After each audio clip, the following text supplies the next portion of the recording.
পক্ষপাতমূলক দৃষ্টিভঙ্গি থেকে বের হয়ে দায়িত্ব পালন করতে ৬৪ জেলার পুলিশ সুপারদের নির্দেশ দিয়েছেন প্রধান উপদেষ্টা ডক্টর মোহাম্মদ ইউনূস।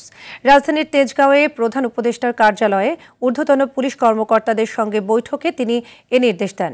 প্রধান উপদেষ্টা বলেন, ২৬ ফেব্রুয়ারির নির্বাচন কোনো সাধারণ নির্বাচন নয়, এটি জুলাই গণ অভ্যুত্থান পরবর্তী এমন একটি নির্বাচন যার মাধ্যমে নতুন বাংলাদেশ গড়ার ভিত তৈরি হবে।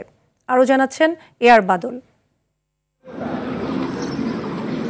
আওয়ামী আমলে জাতীয় নির্বাচন ছিল বিতর্কিত, এ কারণে এগুলো রাতের ভোট এবং তামাশার নির্বাচনের তকমা পায়। কুকুর শুয়ে আছে, ভোটার নাই, সেগুলোর প্রধান বলল এর কুত্তা মার্কা নির্বাচন।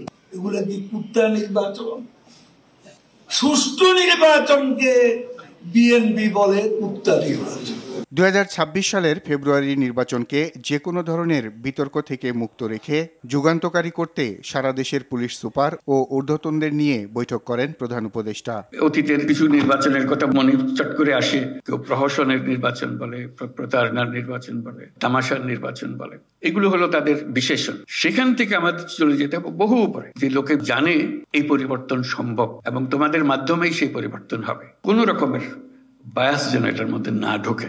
এ সময় তিনি তাদের সঠিকভাবে দায়িত্ব পালনের নির্দেশ দেন। বাইরের যারা পরিদর্শন করবে, আসবে, পর্যবেক্ষণ দল আসবে, তারা আমাদের খুদ ধরার চেষ্টা করবে, আমাদের এটা হয় নাই, ওইটাই ভাবে হলে ভালো হতে বলবে। এবারের নির্বাচন হলে এমন নির্বাচন, তারা এটা দৃষ্টান্ত হিসেবে নিয়ে যাবে তাদের মাথায়, বারে বারে বলবে এই নির্বাচনের মতো নির্বাচন আমরা কখনো দেখি নাই। নির্বাচনের মাধ্যমে নতুন বাংলাদেশের ভিত তৈরি হবে জানিয়ে প্রধান উপদেষ্টা বলেন, এবারের নির্বাচন স্মরণীয় করে রাখতে সবাইকে কাজ করতে হবে। এটা শুধু ৫ বছরের নির্বাচন, সনাতন নির্বাচন তা না, এটার একটু বড় গুরুত্বপূর্ণ জিনিস হলো গণভোট।